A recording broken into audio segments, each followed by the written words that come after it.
there was a lot of talk about the running game being a focus during the bye week, and then to do what you guys did. Yeah.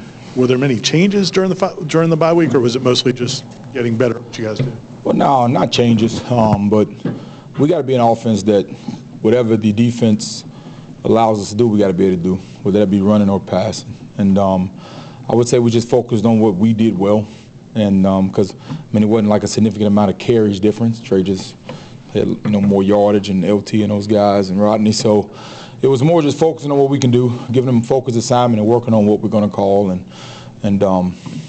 Trey did a good job.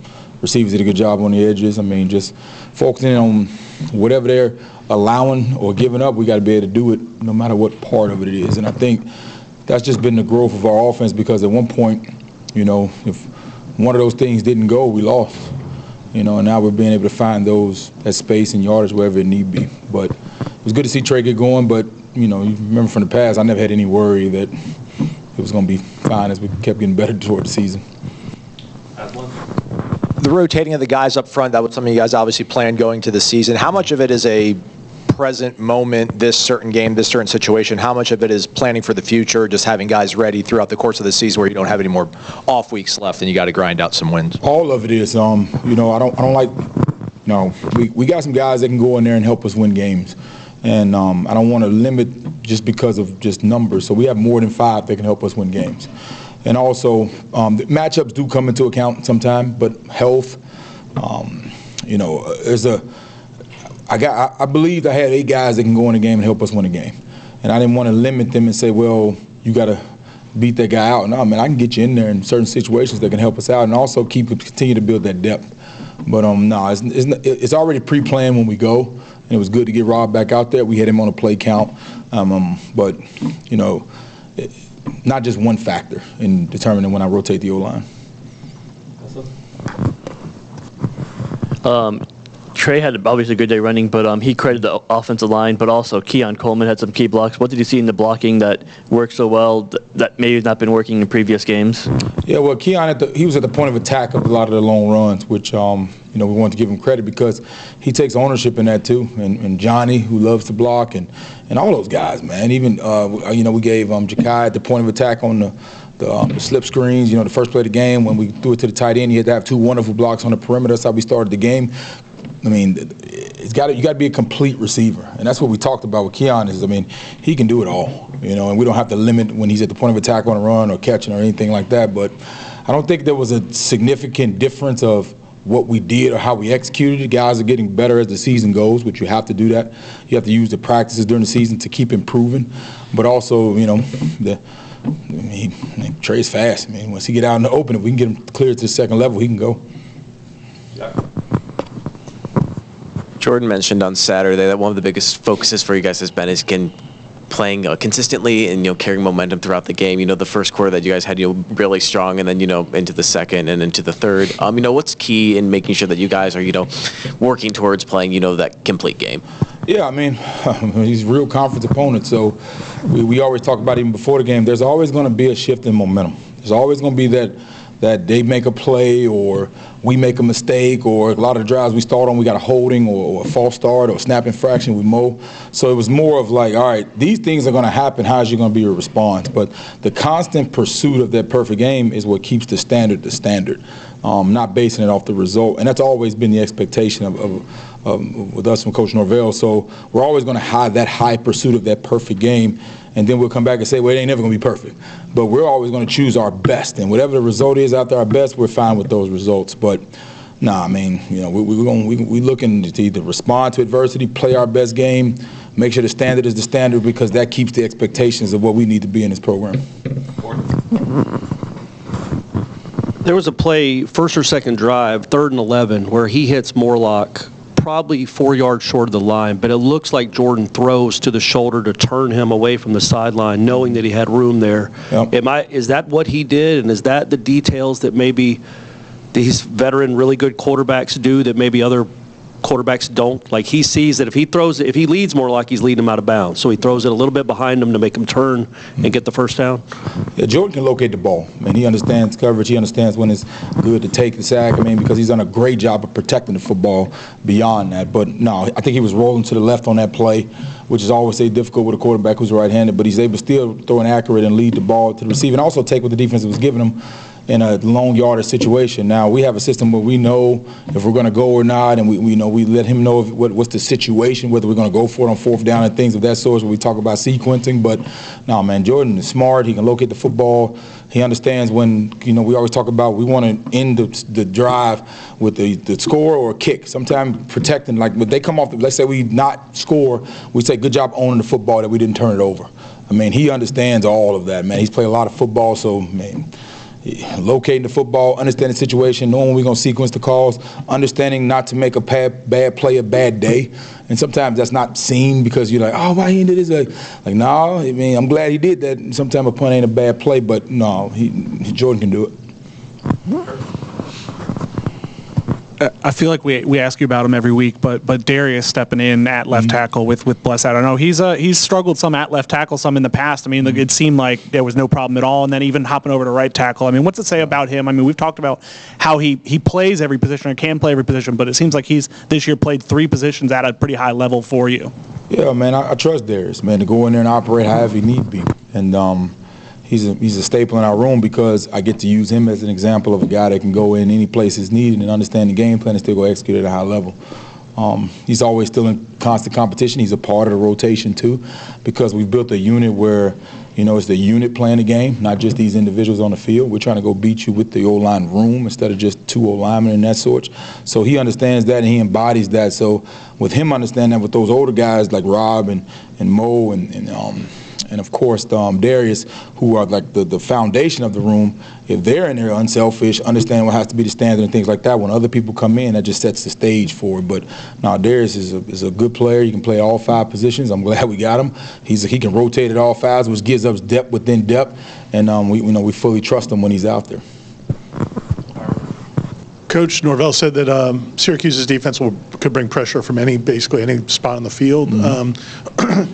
When teams are like that, how do you prepare for that? Like, what are the keys, or how do you prepare? There's not necessarily a normal game plan. No, I mean, first it's still, dictating what you want to do. We still want to be who we are and do what we do. We just want to make sure we're not putting our kids in a bad situation based upon what they do on defense.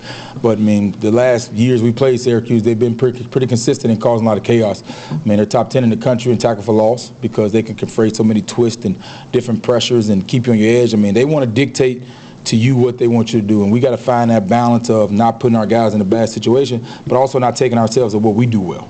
And we got to find that. I mean, it's still early in the game plan. We're still searching for those answers, but that's the balance of it. But they do a phenomenal job of dictating and make sure you can't tell what they're doing. They don't give away tips. So I mean, it's going to be a unique challenge, but we got to make sure we have our identity on display also.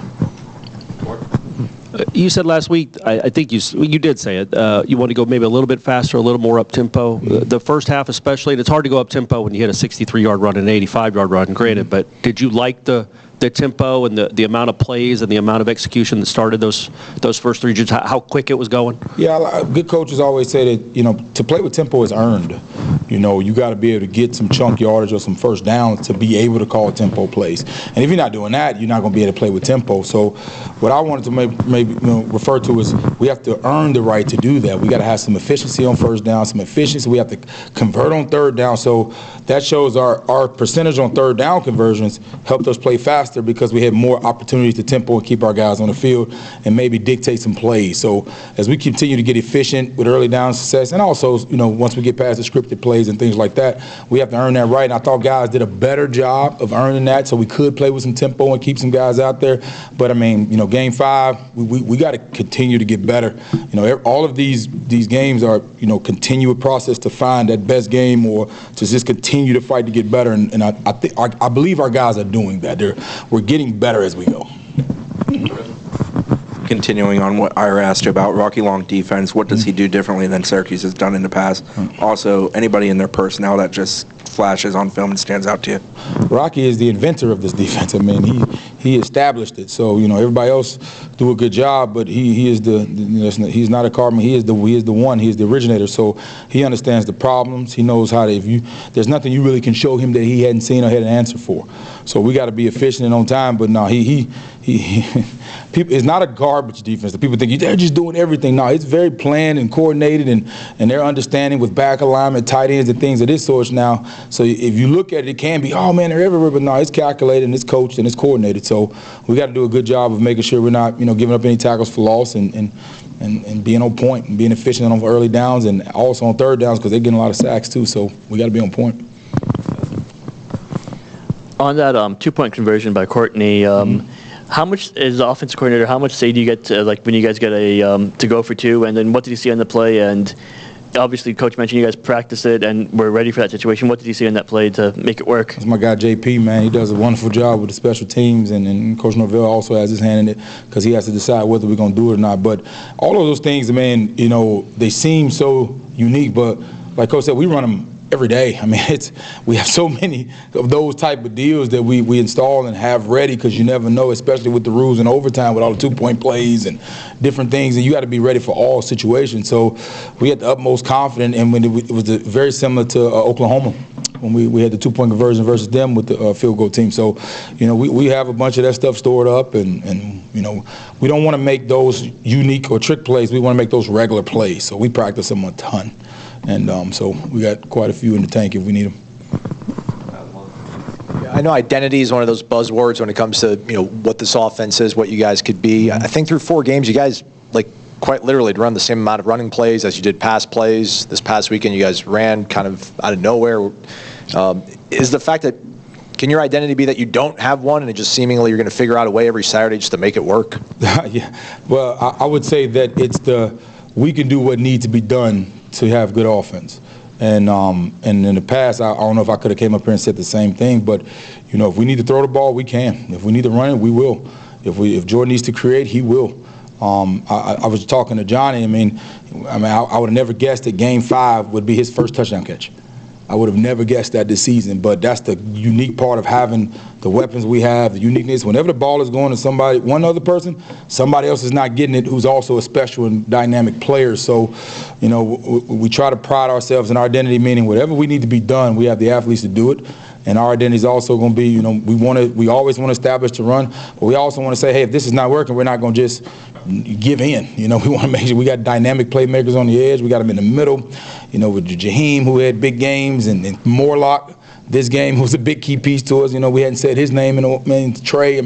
So it's the whatever needs to be done, we got the skilled players to do it. Coach, you have some moments of absolute explosiveness on offense, and then almost immediately it can go quiet for a while. Oh yeah. I'm sure you've done a lot of analysis of that. Throughout the season, have you determined anything that is a cause or things you're working on to be able to perform at a more consistent level? Absolutely. It goes back to what I talk about, earning a right to play with tempo, because we looked at our play counts during the bye week and we wanted to get that play up. That comes from converting on third down. That's a direct reflection of how we convert on third down, our early down, first and second down success, and also penalties. This was the first game we had as many false starts as we had with snap infractions, holding calls on big runs, which limit you and things like that. So I think this particular game came down to every drive we stalled or didn't do, it was a penalty involved. And we went backwards and got us off clock and maybe, didn't convert an explosive and things like that, so we couldn't sequence. And so there's many other factors, but it's all self-inflicted. And so we have to study, if we're not converting on third down, if we're getting penalties, man, we can become one of the worst offenses in America very quickly. So we have to make sure we understand that, we're explosive, but we got to be on point. You talked about Kyle Morlock. I know Coach said Jaheim was a little limited, kind of able to only play a couple plays for you Saturday, but it seemed like Kyle and even Marquise really took advantage of that. I guess what's the benefit of having a tight end room that deep? Absolutely. And Jaheim, he ain't never limited, but we do a good job of protecting players from themselves. And sometimes that's a little bit of a battle because they all have that itch when they're on the sideline. Everybody wants to do it, but, we got to make sure we have enough where you don't have to go out there and further hurt yourself. So you'll be fine, But But no, Cal, first play of the game. I mean, he was the first target of it, and then we had a screen to Marquiston, who did a really good job on it. So, man, and those guys have done it in games before. I'm going back and watching old games. I mean, Marquiston has made some big plays in his program. The winning touchdown against Oklahoma. I mean, he's made some really good plays. I've seen Cal do it in practice multiple times, so we trust him. And you still got Preston Daniels, who's done a really good job of making plays. Even I remember a play popped up against North Carolina when he had a first down conversion in 2020. I mean, we got some guys that can do it. So I like to have those good offense problems. You know, when I say good offense problems, that means there's always somebody left out. There's always somebody that can get performed. But in-house, in our own network, we understand that, man, it can be anybody's day. And make sure you're supporting your teammates. But I mean, that tight end room is really, really good. And I even look toward the future. I'm looking at those guys. We had the young guys scrimmage on Sunday, and those young guys are showing up with Jackson West being able to get back healthy, and Powers and Jarrell and those guys. I'm excited for that room.